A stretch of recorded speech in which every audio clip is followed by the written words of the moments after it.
Hi, I'm Cobbler Bob. This is my 1971 Cutlass S resto mod. This is my new helmet to go racing.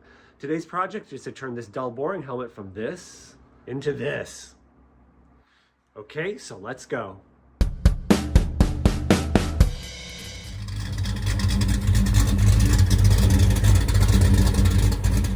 Alright, so just purchased this helmet. I'll put the part number here on the screen. But Zamp, right? Zampelli, I guess is the name. It is Snell certified SA 2025. I'll give you the short version. For drag racing, they require Snell. DOT is not good enough. I'll show you the difference. But they will require a Snell certified helmet that is Snell 2015, 2020, or 2025. Then within that, you've got SA, I think there's K, and then M. SA is special application, like racing a car. K is for karting, M is for motorcycle, but if it's Snell, then the motorcycle helmets are okay. Now let me show you one that does not pass. This helmet here looks like it would work too, but if you look on the back, it is DOT, Department of Transportation certified. From my understanding of the rules, for drag racing, this will not suffice. So just keep that in mind before you go spending a bunch of money on something, okay? Helmets do come in different sizes. For example, this one here is, what size is this one? This is size medium. You can see it in there. It's on that little tag right there. It says M for medium. So you do need to, try a few of them on. They should fit fairly snug. This one seems to fit me pretty well. You don't want it too high above the eyes. You don't want it like way down here where you can't see. You don't want it up here. It fits me tight without constricting. Like if I turn my head, I think it's pretty good. So I purchased these custom stickers online, and the clear part I think is going to come off, leaving just the part behind. This clear part is to apply it.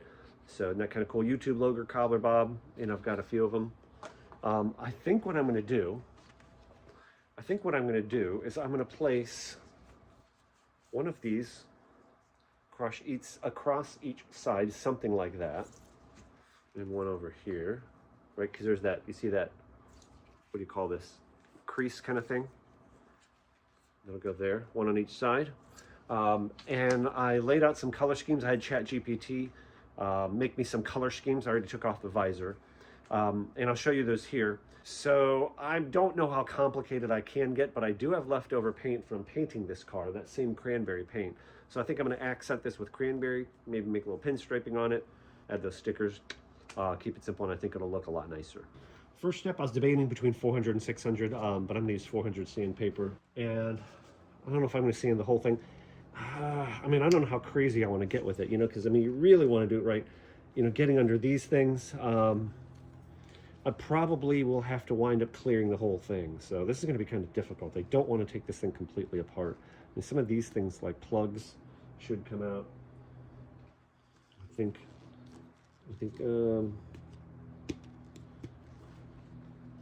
that's another plug there. I think some of this is for attaching your Hans device.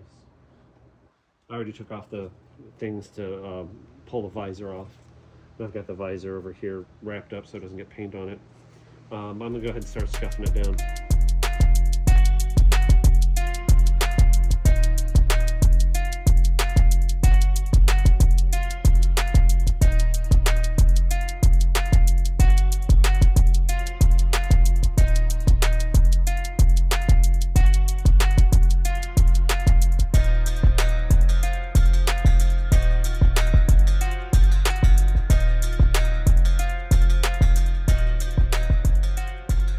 Pretty much knocked the gloss off of it. I think that's good enough for what I'm doing here. Let me tape it up and make a design. Yeah, I think I have my design laid out. I just clamped this post here and put a rag on it.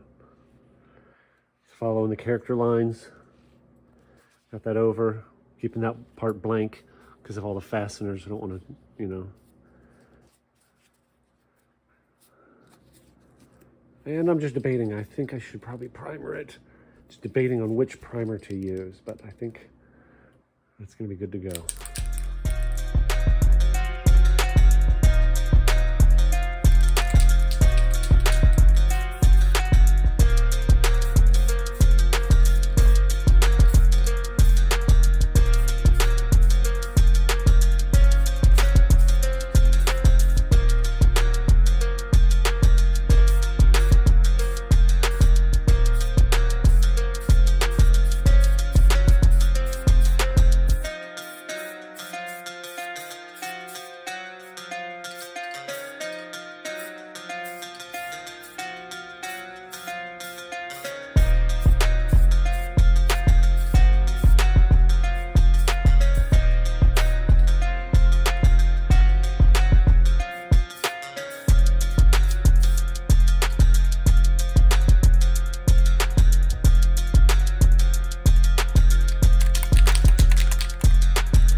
actual car, but I just hope there's enough left.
I think that's good. Let me let it dry a little bit more before cleaning it.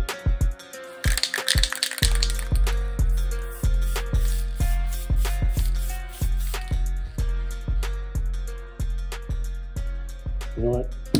I need to clear all of it.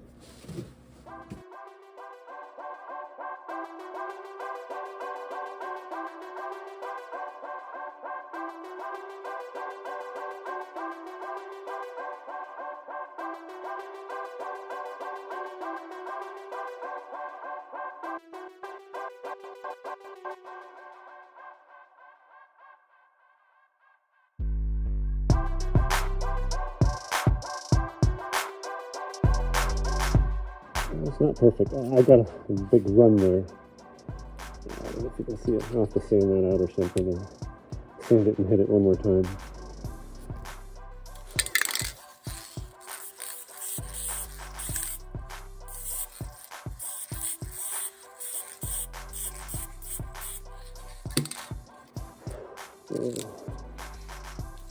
I made that run pretty bad.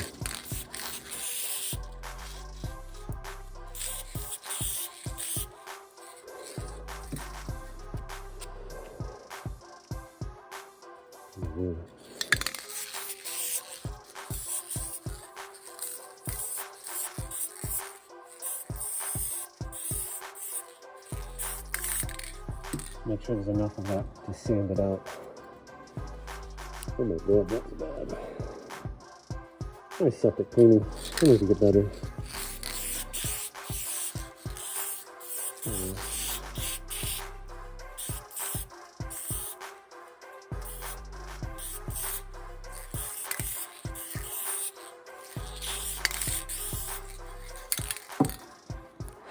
We'll see how that looks when it's done. And here it is, at least for now, all finished up. It's not perfect, you know, obviously you zoom in, you know, like that's really, I mean, really zoomed in, but right now the camera is, I don't know, about 1.5 feet from it. And here's the part where I upset somebody. Chrome paint pen, I did that by hand.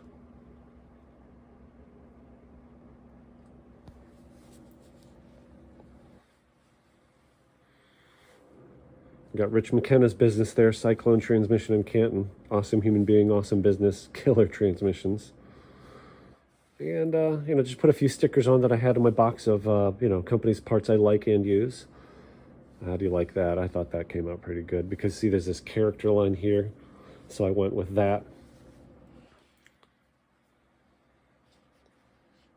Harlan Sharp. Trans Adapt, they make an awesome bell housing adapter plate, by the way. There's a little run there, but can you see it? Right across there, but that's okay. A little bit of sag there. I covered up a run with the other Cyclone logo. Rich works his rear end off, and he's a good guy. I just want to, you know, he didn't pay me to put his logos on there, but I figured the left side here is going to be what's most prominent in pictures if I'm racing, so. But there we go. I'm pretty happy with it. Like I said, I might touch it up and add some more things. If you can see here, I put a little bit of the chrome paint pen there around the front of that. I did it actually around that box there. I tried to use the paint pen to cover up like a mistake there, you know. You can see where I smudged some of the paint, but not bad for my first helmet ever, is it? And this is, by the way, the actual touch-up paint. This is the same paint that the wing is painted with. Yeah, that's pretty cool. Oh yeah, I think that'll be awesome. Okay. If you can set it down. I think I can set it down here without ruining anything.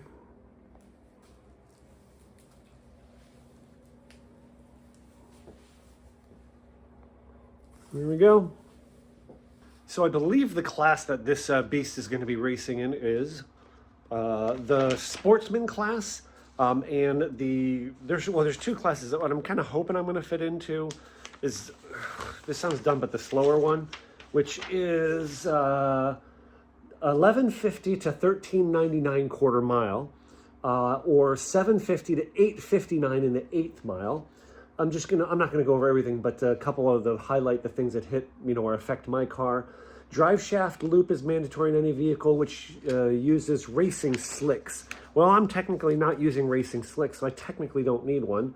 But I believe when you get into the 10.0 to 1149 or 650 to 749 in the 8th mile, then you do need a one drive shaft loop mandatory on all entries.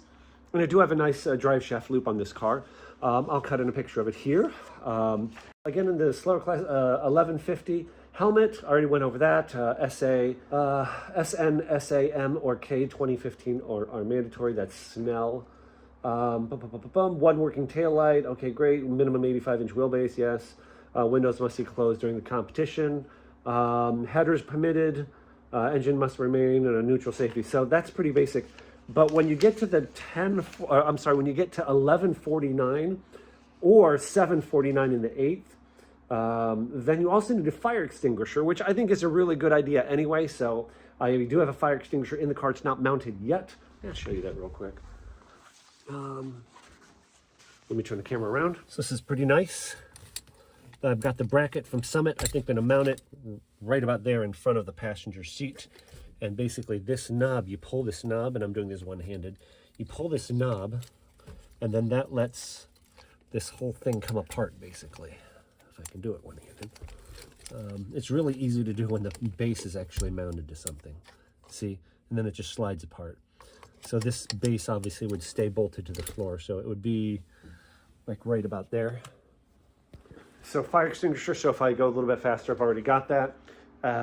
Jacket, I do have a jacket. And also for 1149/749 in the 8th or faster, SFI 3.2A-5 jacket on open-bodied entries, 3.2A1 jacket on closed body. So I would only need a 3.2A-1 jacket. And I do have one of those. Let's see, gloves on open body. So I got gloves too, just might as well for safety. So, but here's the problem. Also, when you get to IHRA 1149 or 749, then you also need roll cage / roll bar. A roll cage is mandatory if the entry has an altered floor or firewall. I do not. or if a vehicle exceeds 135 miles an hour. Roll bar is mandatory in all cars, including T-tops, running 10.0 to 11.49 quarter mile or 6.50 to 7.35 eighth mile. And in convertibles, running 11.0 to 13.49 quarter mile or 7.0 to 8.25 eighth mile. And in all dune buggy type vehicles, running 12 seconds and slower or quarter mile or 7.50 eighth mile. So, yeah. So I guess what I'm really saying here is I have no idea how fast this car is going to go. And I could be in a little bit of trouble if it goes under 11.50, but that would be, what do you call that, like a champagne problem? So there's only one way to find out. I'm probably going to be taking this up to, it'll be one of 3 tracks. Probably the main one I'll go to is Dragway 42. That's in West Salem, Ohio, also known as Darana, D-A-R-A-N-A, Dragway 42. I haven't been there in literally like 20 plus years. I heard it's really nice now. There's also Quaker City Dragway in Salem. West Salem is over there by Lodi, and Salem is down, like, I think way past Canton. Both are about an hour away from me. And there's also Norwalk. Norwalk Raceway is west, straight west from Akron. Maybe I'll see some of you guys out there. All right, everybody, thank you so much for watching. Hope you enjoyed this, and be good to each other out there. God bless you guys. Stay safe, and I'll see you in the next video.